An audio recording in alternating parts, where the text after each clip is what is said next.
कभी असली में ना सही टीवी वगैरह में आपने किसी कहीं पे भी डूबते हुए इंसान को देखा है? कभी भी देखा है?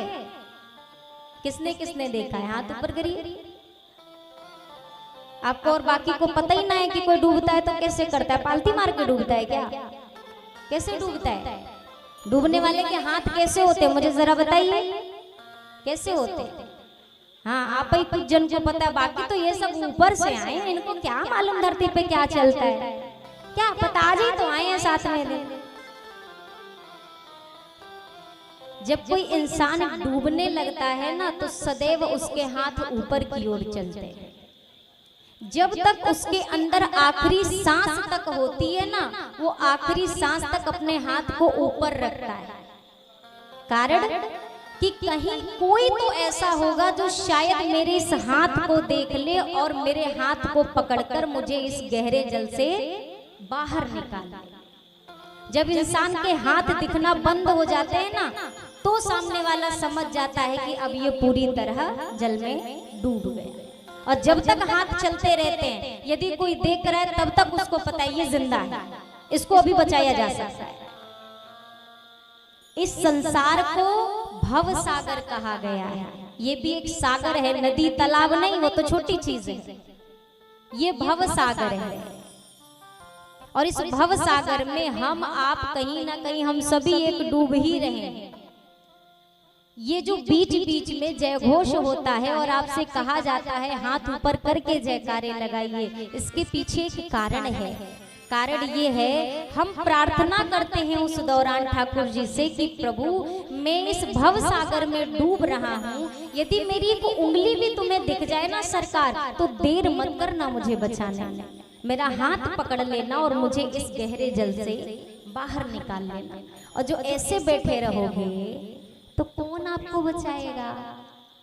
आप यदि ये बड़ा ही आज बारिश की वजह से जो जमीन खराब हुई है, कई सारे लोग गिर भी चुके होंगे, कई बार गिर जाएं और यदि खुद से ना उठ पा रहे हो तो सामने से यदि कोई आता है कहता भैया हम उठा दें, तो आप क्या करते हैं उस समय? क्या करते हैं? हाँ हाँ उठाइए तो ठीक, मुंह से कह दे हाँ उठाइए और हाथ ऐसे कर लीजिए। कौन उठाएगा? क्या कहेगा? पड़े रहो, हमारी कौन सी गरज आई है?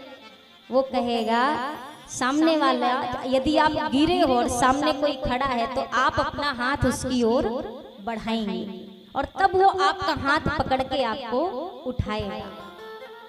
पहला कार्य किसने किया? हाथ पहले बढ़ाना होगा ना। एक कदम आप बढ़ाते हो तो ही वो भी अगला कदम बढ़ाता है। अब आप सोचो ना ना ना ना हम तो ना बढ़ाएंगे, यदि ऐसे उठाना हो तो उठाओ, तुम्हारी मर्जी, तो भी कहेगा 24 घंटे क्या 24 दिन पड़े रहो, हमें क्या। भगवान के आगे भी जो ये कहता है सरकार मैं डूब रहा हूँ, मुझे बचाने वाले आप हो, बस मुझे बचा लेना। नारद जी के प्रसंग में आपको ले चलूं वापस एक बार, कुछ क्षण के लिए चलते हैं। श्री नारद जी महाराज,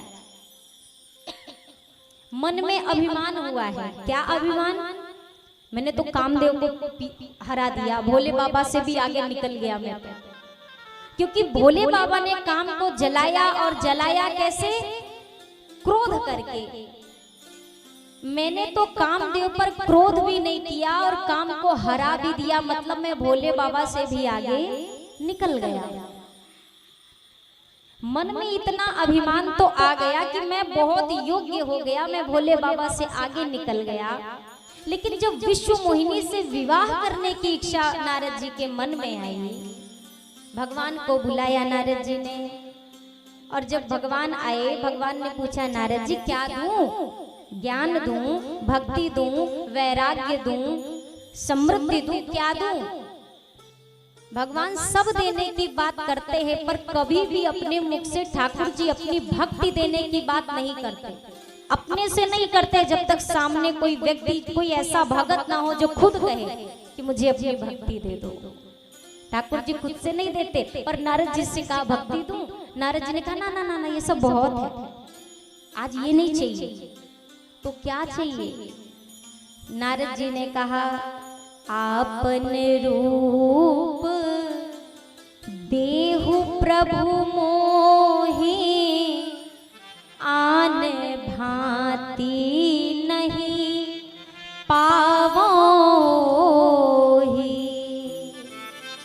अपना रूप दे दो और किसी प्रकार से वो नहीं मिलेगी। कौन नहीं मिलेगी? अरे विश्व मोहिनी नहीं मिलेगी। अच्छा, ठाकुर जी विचार करने लगे क्या करूं। आज भगत ने पहली बार कछु मांगा है, कह रहा है सुंदर बना दो। यदि सुंदर बना दूंगा तो पूरा जीवन बंदर की तरह हो जाएगा। नारी विवश नर सकल गोसाई, नाचै नट मर कटकी नाई। आज सुंदर बनाया तो जीवन बंदर की तरह बीतेगा, इसीलिए आज एक दिन के लिए अपने भगत जी को बंदर बना देता हूं ताकि मेरे नारद का जीवन सुंदर हो जाए। विचार कर रहे हैं भगवान, विचार कर रहे, कुछ बोल नहीं रहे। तब तक नारद जी बोल उठे। क्या बोले नारद जी? प्रभु जेहि विधि होई नाथ हित मोरा, करहु सो बेगी दास में तोरा। अरे क्या इतना सोच रहे हो सरकार? अरे जिसमें मेरा हित हो बस वो कर डालो। सब कुछ गलती नारद जी से हुई पहले, लेकिन अंततः भी क्या कहते हैं प्रभु? मोरे हित हरिसम नहीं को, यही अवसर सहाय सोई हो। भगवान के समान मेरा दूसरा और कोई हितैषी हितकारी नहीं है, इसीलिए इस वक्त में भी मेरी सहायता बस वो करेंगे। इतना विश्वास है नारद जी के हृदय में। और जब ठाकुर जी आए तो कहते हैं जिससे मेरा हित हो वो कर दो। तो ठाकुर जी ने भी क्या कहा? नारद जी अब मैं वो नहीं करूंगा जिससे आपका हित होगा, मैं वो करूंगा जिससे आपका परम हित होगा। और प्रभु श्राप के लिए तैयार हो गए, पर मेरे भक्त का अहित नहीं होना चाहिए। ये मेरे ठाकुर जी का स्वभाव है मेरे भाई, ये उनका स्वभाव है। मैं आपसे पहले दिन से निवेदन करती चली आ रही हूँ, कुछ छोड़ने की जरूरत नहीं है, बस जो एक छूट रखा है उसको पकड़ने की जरूरत है। छोड़ना हमारे हाथ में है ही नहीं। हम कौन है छोड़ने वाले? हम हमारे वश की है क्या कि हम घर छोड़ दें, मकान छोड़ दें? और इस बात की क्या गारंटी है कि हम घर छोड़ देंगे तो घर छूट जाएगा? घर से मान लीजिए निकल भी गए, बोरिया बिस्तरा लपेटा चल दिया, हम घर में नहीं रहेंगे। पर यदि बाहर चले गए, कोई बढ़िया जंगल में जाके कुटिया बना ली, और मन यदि सुबह और शाम एक बार यहाँ पे आकर करजनी में चक्कर मार लेता, पता नहीं क्या हो रहा होगा इस समय घर में, तो घर छूटा तो नहीं है। एक सज्जन थे, घर से परेशान हुए तो सीधा विरक्ति ले ली, मतलब संसार छोड़ दिया और सीधा सन्यासी बन गए।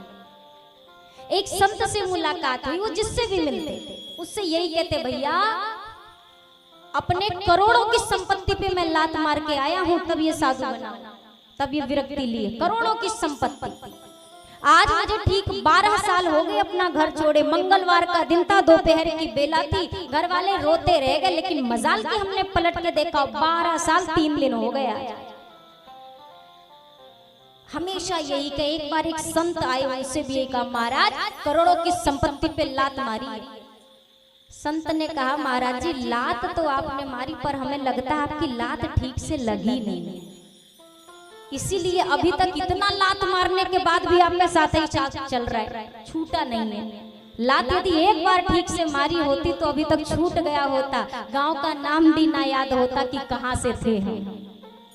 लग रहा है लात ठीक से लगी नहीं। और महाराज आप कहते हो कि आपने घर छोड़ दिया, मुझे लगता है आपने तो छोड़ दिया, लेकिन घर ने अभी तक आपको नहीं छोड़ा है, पकड़े है। तभी तो 12 साल 3 दिन मंगलवार दोपहर की बेला, इतना कौन याद रखता है? कौन याद रखता है? यदि इतना स्मरण बना हुआ है, इसका अर्थ कि सब कुछ छोड़ने के बाद भी हमसे कुछ भी छूटा। जब कोई मदारी बंदर पकड़ने आता है तो पता है वो क्या करता है? एक मटकी लेता है जिसका मुंह बहुत छोटा सा होता है, उस मटकी के अंदर चने डाल देता है, और बंदर क्या करता है? उस मटकी के अंदर हाथ डालता है, चना मुट्ठी में भर लेता है। अब जब मुट्ठी में उसने भर रखा है, मुट्ठी बड़ी हो जाती है, घड़े का मुंह है छोटा सा, सो वो निकलता ही नहीं है। तो पता है बंदर क्या सोचता है? अरे राम राम राम राम, मटके ने तो हमें पकड़ लिया, ये कोई ऐसी चीज है इसने हमें पकड़ लिया है। अब आप मुझे एक जवाब दीजिए, मटके ने बंदर को पकड़ा है कि बंदर ने मटके को पकड़ा है? किसने किसको पकड़ा है? मटका पकड़ने के योग्य है ही नहीं मटका, वो क्या पकड़ेगा? पकड़ा तो बंदर ने है। जब तक अपने लोभ क्या, जो चने पकड़ रखे हैं, यही है सब कुछ हमारा, जीवन भर का धन, कैसे छोड़ दें? जब तक वो चना हाथ से नहीं छूटेगा तब तक मटके से हाथ बाहर नहीं निकलेगा।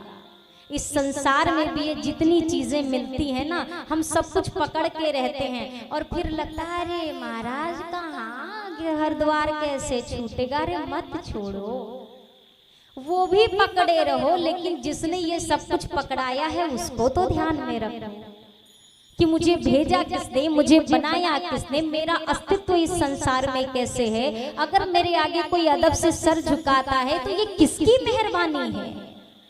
जरा ये तो विचार करिए, ये तो याद किया जाए कि कहाँ से आए थे। क्या मेरे अंदर वो बिसात थी कि मैं खुद से इस योग्य बन जाऊं?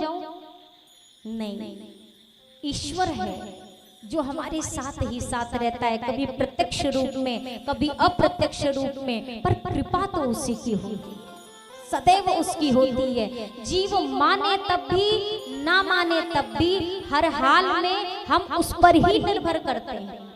एक व्यक्ति रेलगाड़ी से सफर कर रहा है, सफर तो कर रहा है, खुद तो सीट पर बैठ गया, लेकिन जितना सामान था उसके पास, सारे का सारा सामान अपने सर पे लेके बैठा हुआ, उसको नीचे नहीं रखा।